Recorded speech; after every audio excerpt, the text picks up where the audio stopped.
Hi everybody, welcome back to Arma Reforger, the experimental version that's on PC, which dropped a couple of days ago, update 1.3.0.18 I think it is, and they're not releasing this on Xbox experimental because it's a bit crash happy, and I've had a couple of crashes while I've been trying to do stuff as well, but I wanted to make a quick video about some of the things that are included in this update because it is very, very exciting for the future of Arma Reforger as we move towards Arma 4 in 2027. Welcome to our new PlayStation players as well. Unfortunately, probably won't be getting access to the experimental version in the same way that Xbox and PC do, because I don't think Sony allow it.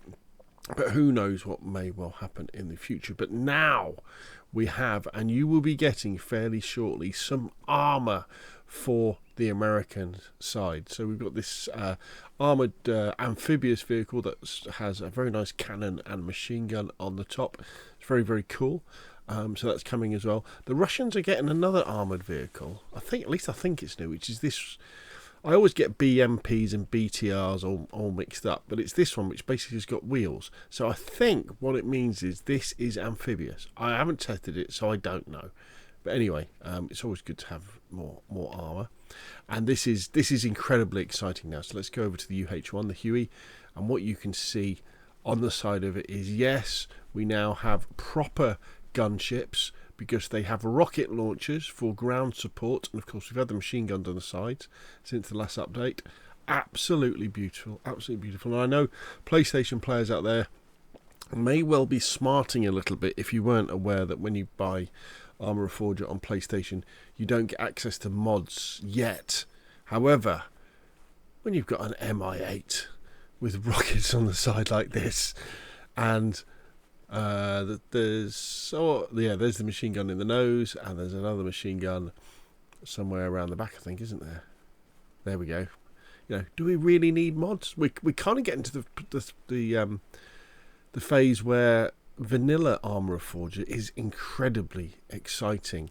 What you're seeing here is there's some civilian variants as well. So there's a beautiful model of the UH1 looking very, very nice. And then in that field over there, you can probably see two civilian versions of the MI8. It is the MI8. It was the MIL.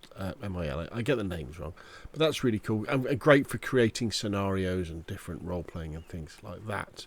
Also, and I'm only really scratching the surface here with this, we have mortars now.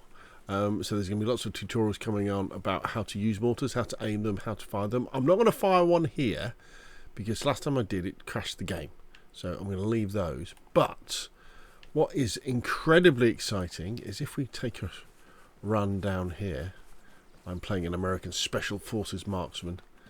Very, very nice. And of course, in experimental, there's an official single player scenario now. So where we used to have the modes where they were really co-op, and if you tried to play them single player, you were just outgunned by the enemy AI. Now there is an official single player scenario where you play as a sniper, and you've got to assassinate a Russian officer. Very, very good. But look what we have here. Destruction. So what the devs have said, and what it says in the patch notes, to which you will find the link in the description below this video, is ruined versions of all structures have been added to the game. So if you hit any structure with enough firepower, it will collapse. Now, if you're inside, and I haven't had a chance to test this, but if you're inside, what will happen is, they say, I think the building will start to shake or something like that, so you'll have a few seconds as a soldier to run out before it does collapse. If you're in it when it does collapse, obviously you'll die. But this is incredibly exciting. This is battlefield stuff now. What is amazing about this sort of thing is that when you've got, like, say you're fighting over a town in conflicts or anything like that, or any of the game modes, that town, when you first come into it, would be lovely and pristine, maybe with civilian vehicles hanging around and things like that. But if there's any sort of prolonged engagement with RPGs and laws and rockets from UH1s and cannon fire coming in, gradually the entire town is going to be demolished until you're fighting through the rubble, which is really, really exciting. And I think what we're starting to see now is the real benefits of the new Enfusion engine. Yes, it does look pretty. Yes, it does look beautiful. But now we're seeing, well, actually, the reason why they've done this is that you can now have things like building destruction. Now you can have things like mortars. You can have things like these tanks. We've got the helicopter gunships, and these are all being rolled into vanilla Reforger, so that we know that as we get closer and closer to 2027 with Arma 4, that the whole engine is going to be able to support all these amazing mechanics that are going to make this game very, very exciting. However, there is something really important that you need to understand, is that if you are a Reforger player and you do come across things, and this very much applies to console players, if you come across things, especially things like the controls, and you're like, oh, why have they done this? Battlefield and Call of Duty have been like this for the last 20 years. Why have they decided to implement things in this way?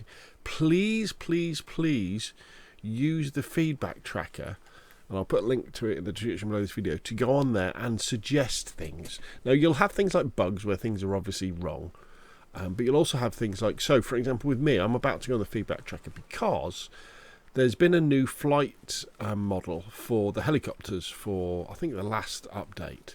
So a new way of controlling them. That's an absolute nightmare, I think. Because what they've done is they've improved the gamepad controls for controlling soldiers. Now it kind of makes sense how you do it. It's still complicated, but it makes sense.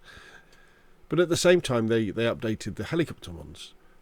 And what they need to do is, we do have an option to return to the old controls. You can return to that. It's an option. You can return to legacy controls, I think they can call it. But what we need is an option separated. So there should be return to legacy infantry controls, return to legacy helicopter controls, and this sort of things. And another classic thing is the HUD. So the HUD in Arma Reforger is non-existent. It's beautiful, isn't it?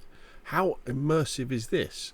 The problem is there's so many different commands that you need to use to, like, bring up your quick access wheel and look at your compass and all these other sort of things. There's no way that you can remember them unless you're playing the game every day, and even then you'll forget. You're like, how do I put my gun into the not ready position? Well, it's going to top right bumper button, and then it's click on there, or double click, and we put a gun down there.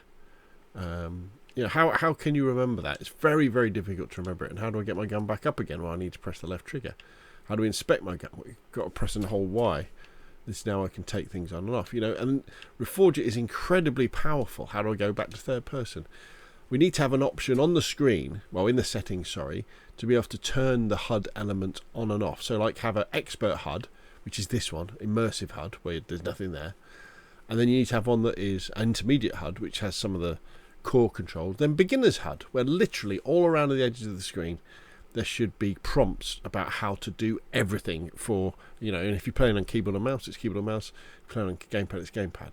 And as you get used to it, then you change to intermediate, and then when you're expert, you go to immersive, where you don't need anything at all. But there we go. By the by, look how beautiful these models are. Look at the lighting. There's like I think that's the military of the island. That's their colour scheme, I think. And then this is the US Marines, I think, colour scheme. I'm not an expert, so I'd have to tell you. But there will be lots of tutorials coming along about how you resupply these and how you use them and things like that. And I'll have to do one how to redo the flying as well. But there we go, Arma Reforger, the update that's on PC Experimental, hopefully coming to public server soon with the main version of the game. I'd imagine they really wanted to release this with the PlayStation release, but just couldn't fit it in time. Very, very exciting. Looks beautiful. And, well, what do you think, though? If you think it's great, hit like. If you want to see more of the same, press subscribe. And, of course, I'll see you again soon.